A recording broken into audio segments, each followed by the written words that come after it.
Welcome everyone. This video is for older adults who are brand new to yoga practice. You're kind of maybe not sure where to start. Hello, my name is Senk, and I am an award-winning personal trainer and yoga teacher and owner of Movement for All. Today, we're going to be moving through about a 15, maybe 20-minute gentle yoga practice with options of sitting in a chair, using a wall, using a mat. I think one of the most important things when you're looking at trying to find a fit for your yoga practice is really trying to find a teacher that speaks to you. Somebody who is trained and qualified and has a heart to work with you, to give you options and choices so that you can move and be in your body and your mind, right, in the best way for you. Really empowering you to make your own choices and decisions. I think that's a really key component to a really excellent yoga teacher, whether they're brand new to teaching or they've been doing this for years, okay?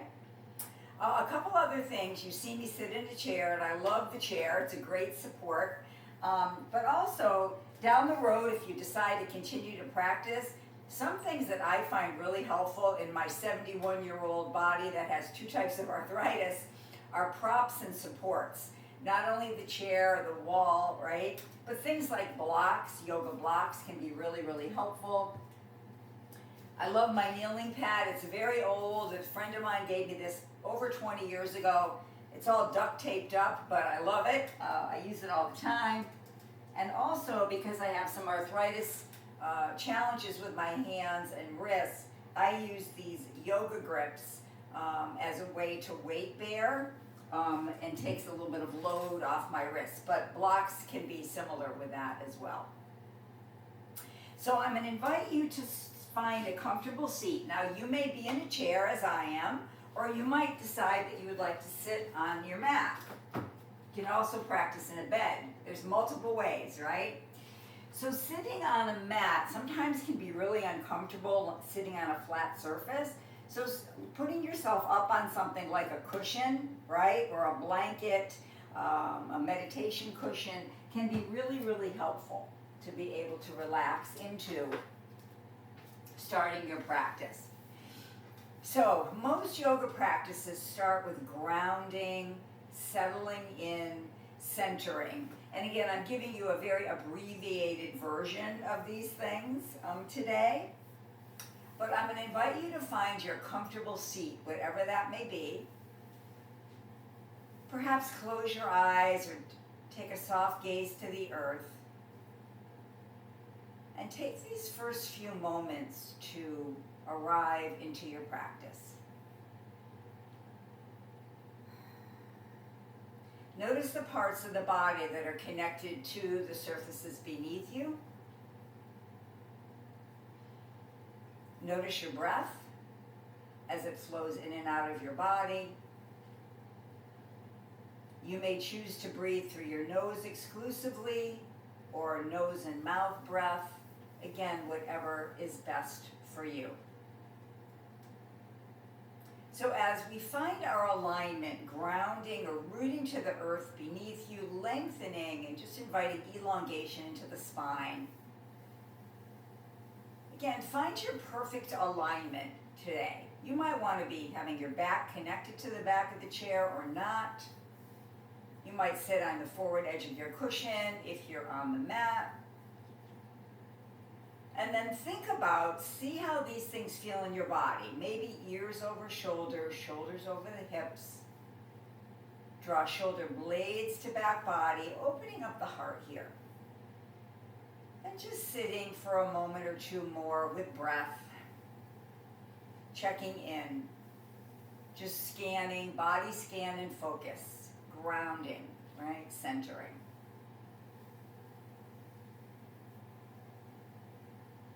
Now inviting us into some pranayama, which is going to be movement with breath. So from your seated position, inviting you hands home to heart. Perhaps it feels better to your wrists and hands to have one hand on top of the other. And then as you're ready, inhaling, draw the elbows wide to the side body. Now you might want the arms more straight. You might want them lower or higher than mine are. Again, begin to find your own way. Inhaling here perhaps, and then as you exhale, wrap the arms around you any way you want.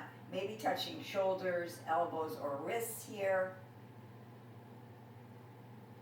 Good. And then again, opening up in the next inhale. And again, you may be breathing opposite me. You may be exhaling here. That's okay. And then wrap a different way. Again, I cue a lot of breathing in my classes because people do tend to hold the breath sometimes. Maybe one or two more here. Trying to get an even number on both sides. Again, this is pranayama, connecting breath to movement. Maybe the exhales are a little bit longer than the inhales, which helps us to relax. Nice. Now, release those shoulders and begin maybe a couple of shoulder rolls, or you might want to do a figure 8 motion, right? You might want your arms relaxed to the side, or you might want the elbows more up. You might want the arms more straight, perhaps. Just notice how you're feeling, notice how you're moving, and we want pain-free range of motion here, right? And then moving a different way. You might notice the body talking to you. What I mean by that is cracking, snapping, right? As long as there's no pain, those are just normal movements, kind of release of energy. Beautiful. Okay. So now we're going to move into some seated cat-cows. And again, you could be on your mat for this or seated in your chair. I'm going to go sideways so you can see this a bit better. Sitting up tall, hands are on the legs. As we inhale, we're going to look up. Draw the shoulders down. Maybe look up with your chin tilted up or your eyes up only. And then as we exhale, tuck the chin, maybe round back a bit. Reach those hands toward the knees. We're going to do this a few times. Again, connection of breath with movement. Inhaling and then exhaling as you're ready. Again, with those longer exhales, see how that feels to you. Breath practice, like yoga practice, should be accessible. Right? It should be something that feels good to you, and you make the choices, again, that are best for you. Nice. Now, one more seated here. We're sitting up tall. Feet, again, if you're in the chair, you can plant the feet. If you're sitting on the mat, one way I like to do this next one is using yoga blocks to support my knees. This is called spinal stirs. This just feels better on my back and on my hips. I have some arthritis in there. So lengthen here as you're ready. I'm going to begin to circle around. I always think of a pot and like I'm the spoon.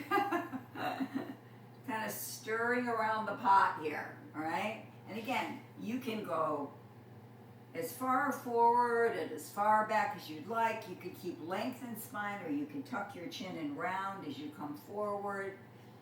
And again, have your legs in any position that feels good to you. Coming up, now again, just pausing for a moment. And we're going to move in a different direction here. Again, we're trying to invite in pain-free range of motion. You might have some discomfort, right? You might have some muscle tension, tightness, but you never want to push to sharp pain. You don't want to push the body to do something that doesn't feel good. Nice. And then come all the way back up, okay? So now we're going to move into kneeling for some cat-cow, and again, I'm going to give you an option using the chair as well. So this is where I use my wrist grips because again, I have some challenges there.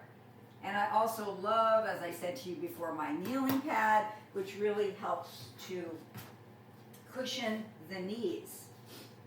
So this would be the start position from the mat, right? Now, if you're using your chair here, you could do this a couple different ways. You could sit in your chair. lifting and rounding, right? Or you could stand right here, lifting and rounding. So again, just different ways to practice, right? Different ways to do things here. Using hands on the wall as well. Multiple options for you, okay? So from here, let's just start from whatever position we are. Again, on the inhale, lift the tailbone, lift the gaze. And then on the exhale, rounding. Again, connecting breath to movement, drawing belly into spine as you exhale, really engaging and releasing some of that air. And again, I love cat-cows in warm-ups or anywhere in practice. You can add them in. They're very useful during the day.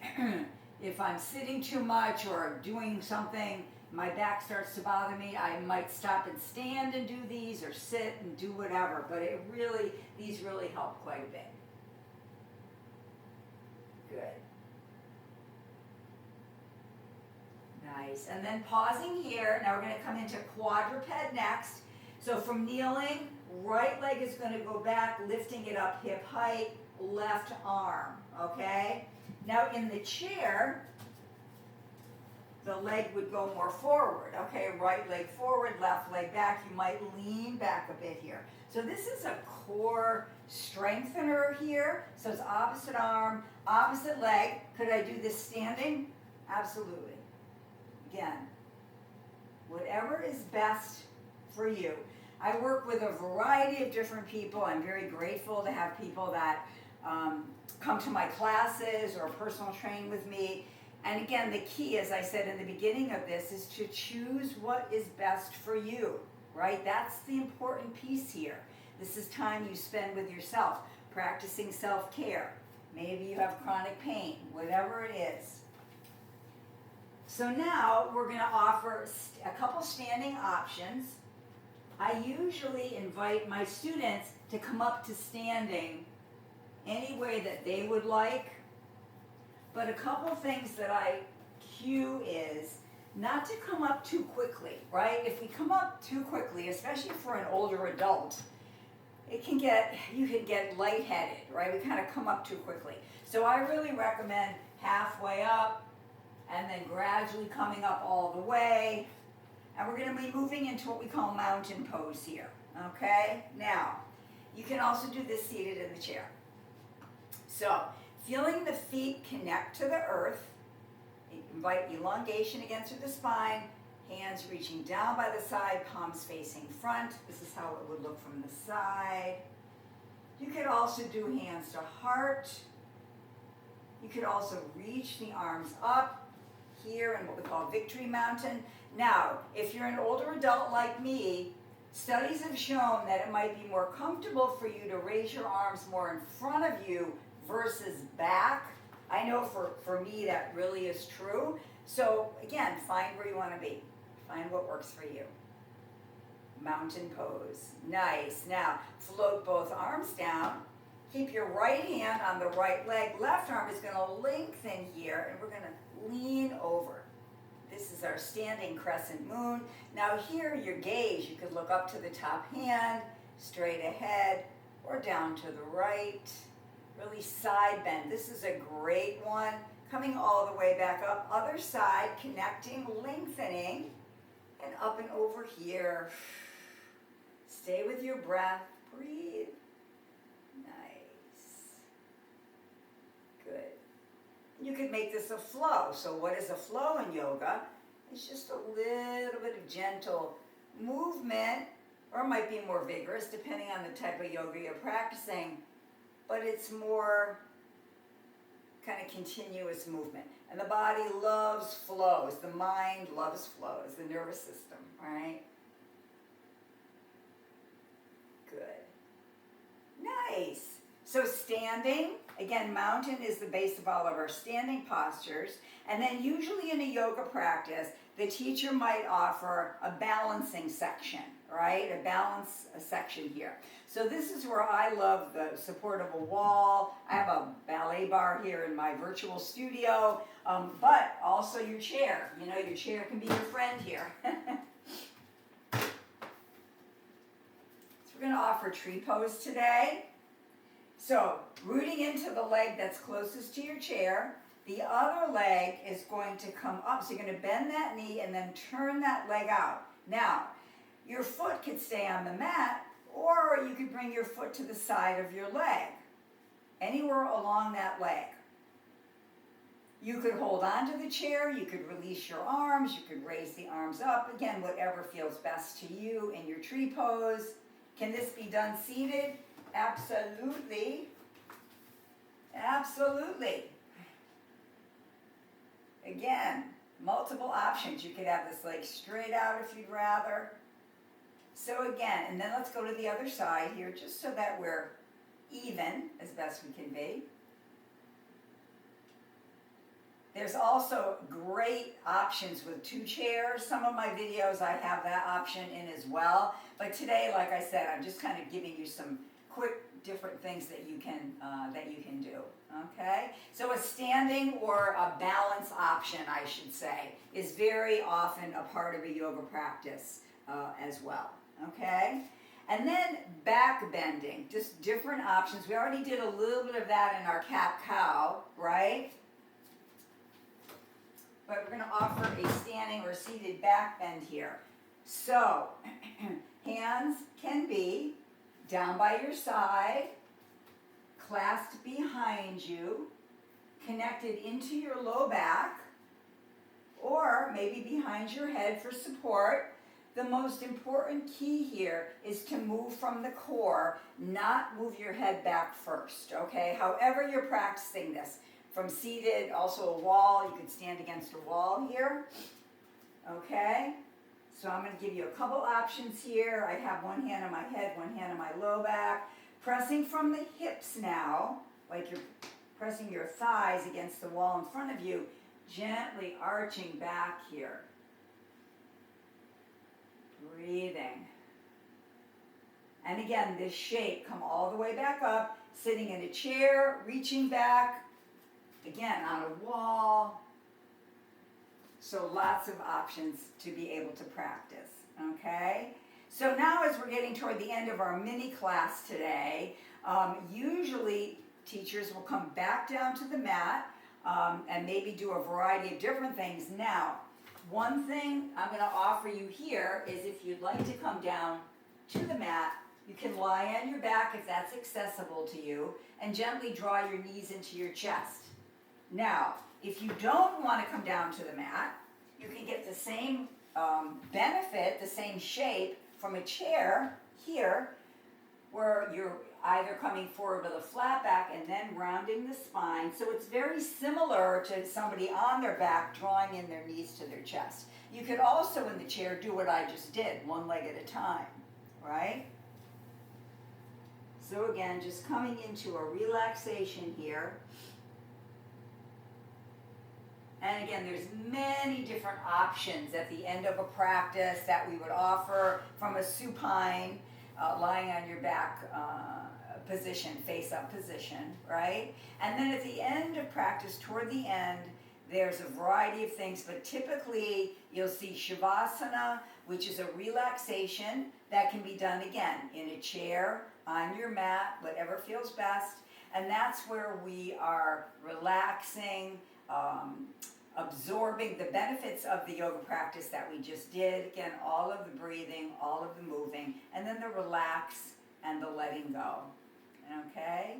So that in a nutshell, I know we're coming up onto 20 minutes here for this video, but that's a very brief snippet of a yoga practice.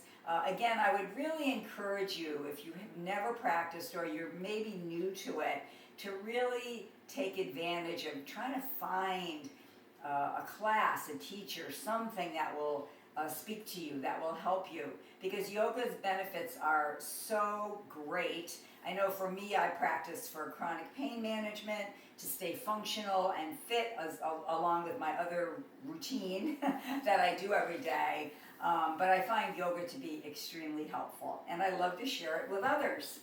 So thank you so much for practicing with me today. I hope you have a wonderful day, everyone. Bye-bye.